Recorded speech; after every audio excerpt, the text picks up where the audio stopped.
Hello and welcome to the Deception Tips podcast, where you will learn amazing cues to detect deceit that will help you read people like never before. I'm your host, Spencer Kaufman. Let's get started. Welcome back to the Deception Tips podcast. This is episode 25. Thanks for tuning in. Last week we talked about some symmetricality in expressions. We also spoke of truthfulness and pledging truthfulness. People often overemphasize or overpledge the truth. Hopefully you've had some chances to interact with other people, and it would be really cool if you have noticed someone using one of these intro statements such as "to be honest," or "I'm not going to lie," or "to tell you the truth," etc. Because if you've noticed that, it means that what you heard last week has taken root and taken effect in your life, and you are starting to become more aware of your surroundings and more aware of what other people are saying and doing because of listening to this episode, or this podcast series, really. And that is excellent, because that is why I do this. That is why these episodes are made. They're made for you, so that you can learn more about body language, behavior, and never be lied to again. Obviously, you'll be lied to, but you will not fall for these lies if you can spot the truth and spot this deception, which is the sole purpose, because we can be trained. We can train ourselves to see deception and to spot lies. It's just a question of whether or not we will allow ourselves to be trained and to see those deception signs and those lies. Because a lot of people are very happy in their little world of fantasy or being lied to. Ignorance is bliss, and a lot of people love bliss. That's not you, or you wouldn't be listening to this episode or this series. So today, we are going to talk about something that we've kind of talked about before. It is a sign that is more of the strategy side or the verbal side. It's when a liar is talking and you notice something in their response. Now, we talked about this when we spoke of quick answers of yes or no. This is back in episode 10. We've also hinted on it throughout the last episodes and the series, and how, like with rehearsed stories and staying silent, episodes 15 and 13, when we spoke of that, because oftentimes liars use statements or use words to help themselves think more or ponder what they're going to say, or to rehearse it one last time before they let it out or let you hear what they're saying, because they need to make sure it sounds good. They want to make sure that they are convinced of the lie. As we've said numerous times, I've probably said it in the past 8 episodes in a row consecutively. I mean, I say this a lot, that liars are also trying to convince themselves of the lie as much as they are trying to convince the target of the lie. So if they say something to delay, and the thing we talked about last time with pledging your truthfulness, if someone says, "to be honest," that could be a delayed statement to give them more time to think. They could say, "to be honest, I do ba ba ba." So that could give them some more time to think about what they're going to say, or to think about their lie. Or, "I'm not going to lie, but this would be a great color to choose to paint your wall." That was a delayed statement. Really, what they should say is, "You know what? Go with this color." Done. Simple. Easy. And this was the same with the delayed answers or the quick answers. There's converse, the same type of deal. People give delayed, people give quick. Quick answers of yes or no back in episode 10 is like if you ask someone a question and they say yes, and then boom, they go into an explanation. That could happen instantly, or they could say delayed, like the yes, and then you know that, all right, what's coming up, however what, or but what, and they continue on with an explanation. As we've said before, the best answers to yes or no questions are yes or no. And this is especially true in detecting deception or when you are asking someone a question. One of my favorite responses is when people are taking a little bit too long to respond, or when they start talking too much, cut them off. It's not an essay question. It's a yes or no question. So it's not an essay question. They just need a yes or no response. The best answer to a yes or no question is, by definition, yes or no, which means if people answer with anything else, something's up. Either they need to over-explain something because they're worried that you're going to think something about them, or they're lying, or whatever the case may be. But always keep that in mind. The best answer to a yes or no question is yes or no. So today, here is episode 25. The longer it takes to answer a simple yes or no question, the more suspicious the target should be. Here it is again. Deception tip 25. The longer it takes to answer a simple yes or no question, the more suspicious the target should be. Now, this is very important because when you ask someone a yes or no question, again, it's simple. It's really not that hard. Did you go to work today? Yes, no. Are you listening to the Deception Tips podcast right now? Yes, no. The answer is yes. Are you listening to episode 20 of the Deception Tips podcast now?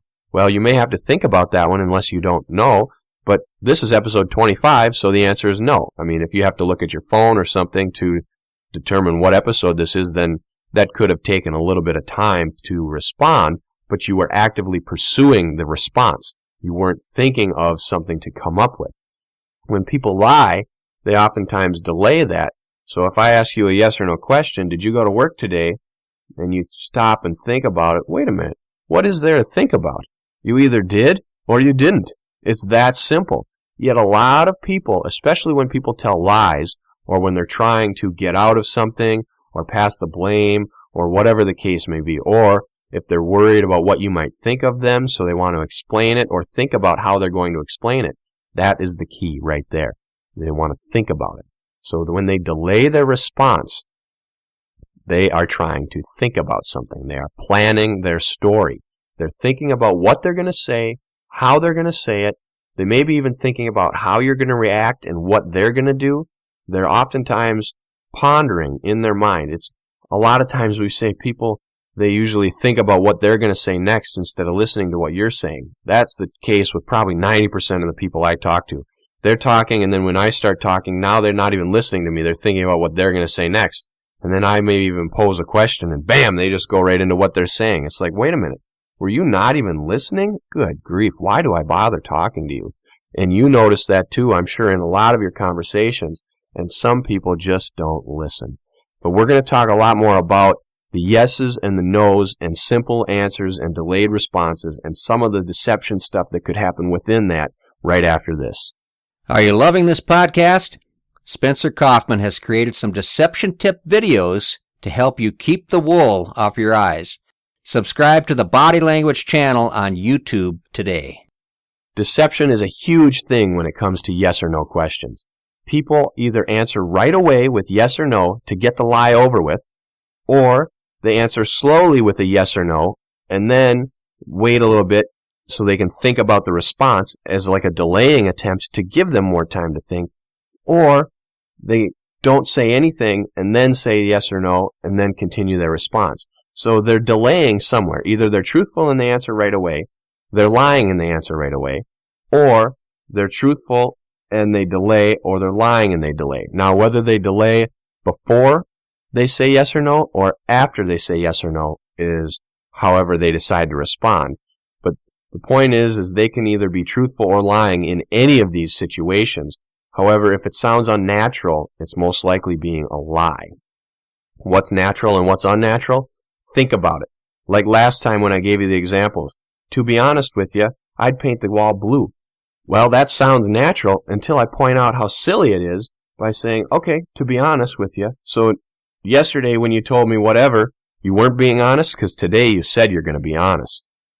It sounds silly, or I'm not going to lie. Again, silly. So if you point these out, that's how you know. So think about the responses of yes or no and how they are in each of these scenarios.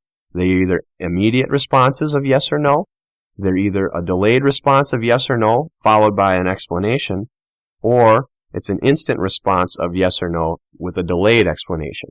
Think about the logic in each of them followed by what comes next and with the question that you asked. Did the question you asked need some type of thought? Like, for example, are you listening to episode 20 of the Deception Tips podcast? Well, if you don't immediately know that this is episode 25, you may need a little bit of time to look at your phone and see whether or not it's episode 20 or 25 or what before you answer, which could mean there's a delay. Now, does that delay mean you were being deceptive? No, you just didn't know the answer. so you had to look it up or find it. Or maybe you don't remember the answer, so you have to think about it and then say yes or no in whatever explanation you may have along with it. Or maybe I ask you, is this episode 20? And you say no. And you say, wait a minute, I need to check. And then that's your explanation. Oh, wait a minute, I checked. Or maybe you say yes. Oh, wait a minute. I guess it's not. I just looked at my phone. It's episode 25. I'm sorry. So that would be an explanation after a yes or no question.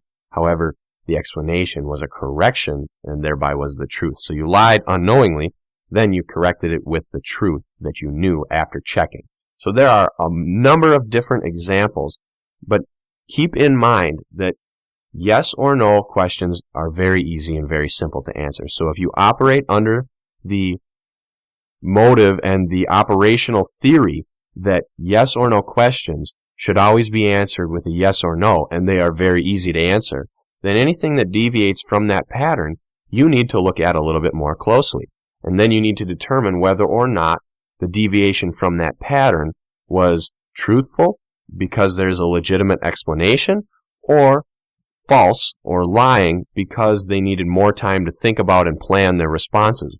And whether or not they needed more time to think about it and plan it to be able to convince themselves or to be able to convince others of that deception is something that you'll have to figure out within there. And you'll have to base that figuring on clusters and patterns of behavior that you will observe within that interaction.